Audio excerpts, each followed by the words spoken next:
জিনা করার পরে দুইটি কাজ করলে আপনি পবিত্র হয়ে যাবেন।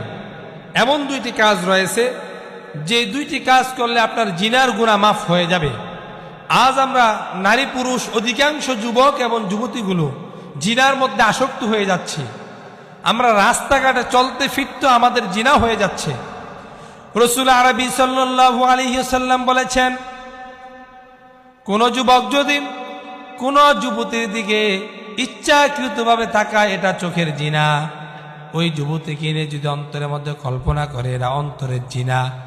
কোন যুবতীর দিকে যদি ইচ্ছাকৃতভাবে হাত আগিয়ে দেয়, হাতের জিনা।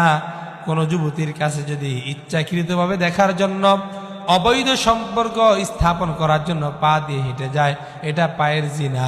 এরকম করে আজকে আমাদের প্রত্যেক যুবক এবং যুবতীদের কাছে হাতের গুনাহ, পায়ের গুনাহ, চোখের গুনাহ, অন্তরের